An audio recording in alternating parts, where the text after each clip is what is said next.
are in front of the ink. We see nothing too out of the ordinary. On the rim of the fountain, a 12-year-old kid. We'll call him Ash, scrolling aimlessly on his phone, and separately, a young woman. We'll call her Bree, writing something in a notebook, scratching it out and trying again. On the floor, a couple. We'll call them Fiona and Grace, talking about how fascinated they became after repeating the same word a million times, and then hardly recognizing it. Their conversation will lull into the two holding hands and looking up at the stars, and separately, a sculptor. We'll call them Nick, using the angle as a reference, sculpting something similar to the figure, yet slightly different. Leaning up against the fountain, a college student. We'll call her Nikki, tapping her hand on the fountain and bounces along to a song with earbuds and humming a little. Separately, a teenage boy. We'll call him Jason, lays up against the fountain smoking weed out of a wax pen and reading a heavy fantasy novel. They each continue with their activities until the group spots something in the sky that's rising, and it's gone.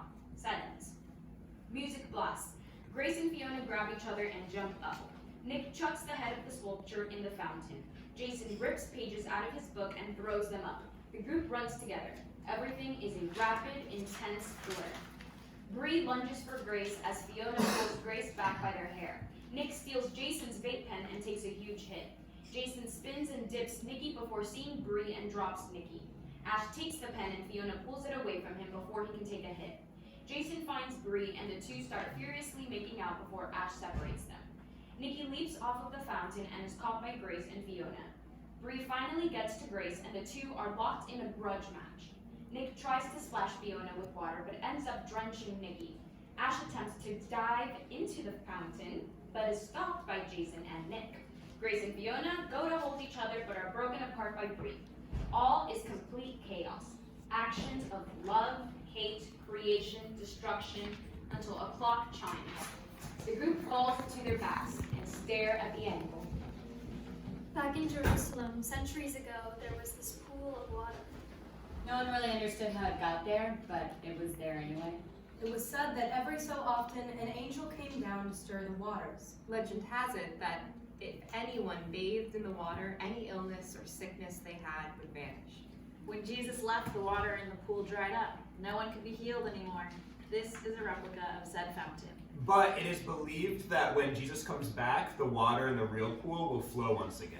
And then maybe she will come back. The group sits up to look at Ash. They all lie back down. She left a year ago today. No one is quite sure how, Or where, or why. But one day she was here, and the next she vanished. But if she were to come back to anywhere, to anyone, it would be here, and it would be us. I think Jesus will come back to bring back the water in Bethesda. Do you now? A smart kid. The group walks by Ash, tussling his hair, or hugging him. They each take a spot sitting around the fountain. Bree and Jason sit together. Nick and Nikki sit together. Fiona and Grace sit together. Ash sits alone, looking at us. The rest sit, staring at the fountain. Yeah, I think he'll come back. He's like Jesus. He'll be back. I think it would be a really cute dog that would make him come back. Just like, it's so cute, you just can't resist. And just want to cuddle it all day. I have a dog whose name is Lofi because he looks like a loaf of bread. He doesn't really like most people. He likes my mom and dad and I, but he hates her, my sister. She tries feeding him peanut butter. He likes her a little better during that. He'd have to come back for something special. Right, Jesus? Not Lofi. He'd come back for peanut butter. Lofi, not Jesus. I've been playing with Lofi a lot, and Mushu, that's her dog. So maybe she'd see us, and then want to come home. She usually misses her dog the most. He's complicated. Mushu, her dog. He licks your face a lot. He has 3 legs, but that's his most complicated thing. So it's nice, for her at least. I think she needs simple things sometimes. Ash turns back. Fiona and Grace spin around. We move to look at them. If Jesus were to come back, I think it'd have to be for something mundane or petty. Like what, littering or? No. More like if someone decided to put peanuts in Almond Joy. And that would be the final straw for the Son of God. I mean, come on, the guy came back from the dead for 40 days, literally just to prove that he could. That doesn't sound like the kind of dude who is gonna come back for anything cool or interesting. You don't think so? No, I mean, like, he didn't do anything useful as a person.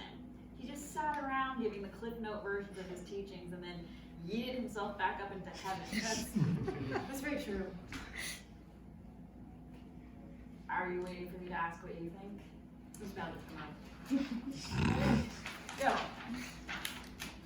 Well, I guess that would be the true moment before annihilation.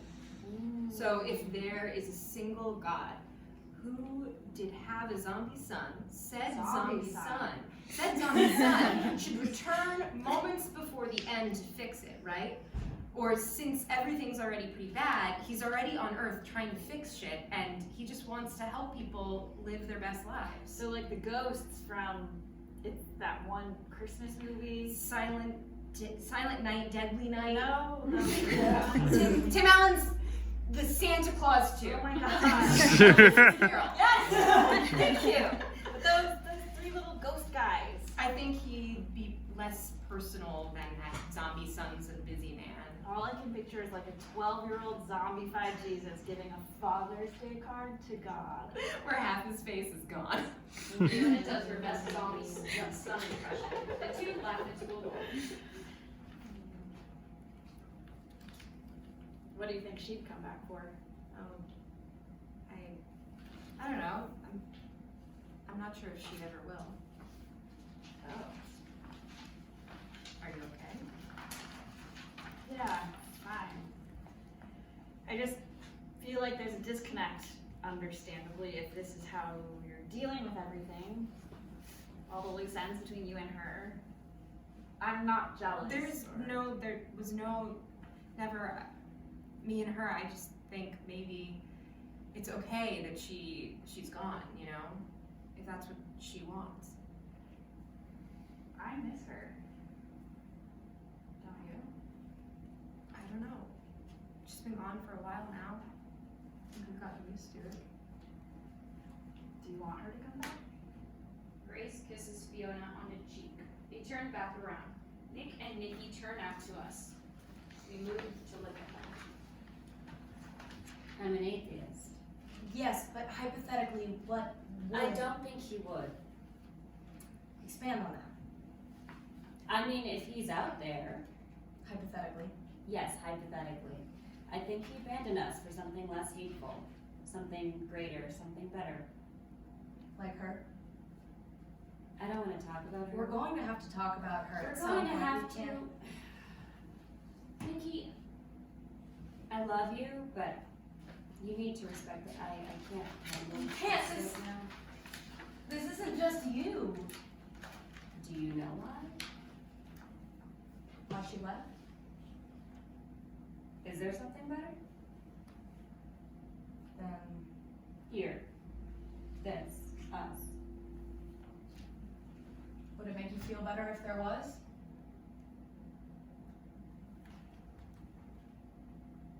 I agree. I don't think he'd come back. Jesus. He's already fucked up the world enough, or the world has fucked it up itself, and I think he needs to restart everything, starting from nothing. He's ready to completely start over, rather than fix what is already there and do better next time. And I understand it, I do the same. I'm not saying I'm Jesus, but Yeah. He's kind of a dick for leaving. I mean, he gave no reasons. He just left. He he just goes screw it and disappears into wherever, leaving us to figure all this shit out. You know, I got a new bomb. what? I call him Big Boy. What happened to Jesus? Grade A ADHD. Also, it's important. Okay. It's as long as my forearm. And I walked into this place thinking I'll buy a small piece, right? Sure. But then there he is, Big boy. in all his glory. I call him Big Boy because my mouth can reach it when it's near my sacrum. Sacrum. Yeah, like the part kind of near. I know what your a ass. sacrum is. It's just the word choice was interesting. What was I saying? We were talking about the bone. Big Boy, right? I miss her. I do too. They turn back around. Bree and Jason turn up to us.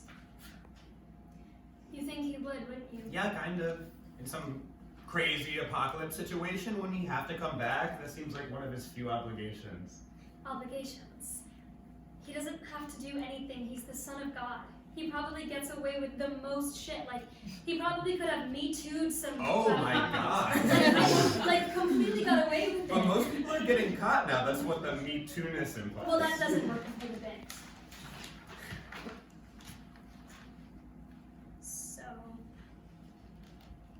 So it's weird without her. It feels like, well, there's this poem by what? Nothing. No, it's sweet. I am glad she has you. Has. She's still. Hey, does she have feelings for me? Like, Yeah, big time. Typical school kind of stuff. fuck, I mean, I love her platonically. Platonically. Yes. And sexually. Well, There it is. Mhm. Considering you two yeah. did it. Okay, but those two things don't You don't add have to up. explain to me. You can love someone platonically Yes. and sexually, but not She wrote about you a lot. what? Like Texts, emails, poems, stories, plays. plays. Yeah, you're in like 2 of her plays. She talks about you a lot. Yeah, because I'm her best friend. That's an easy one. Do you love her? Of course, more than anything. How? What do you mean how? Platonically? Yes, platonic. Romantically?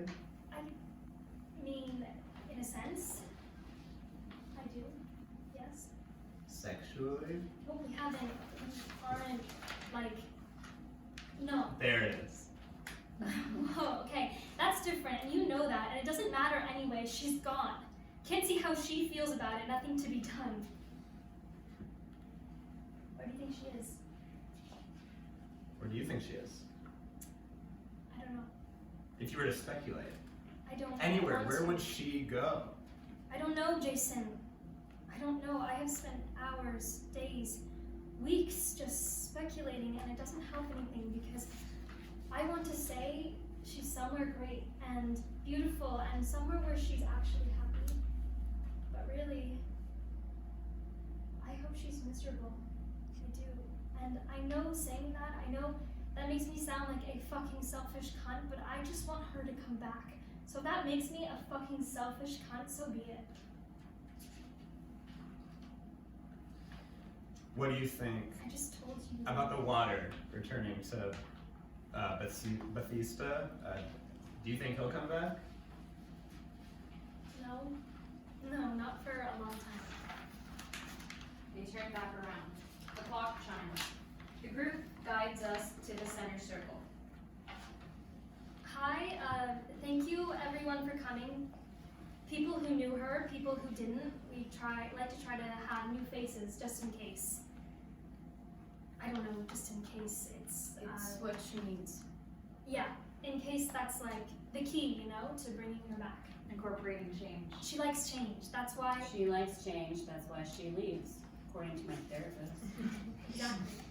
What do we want to do? Sorry.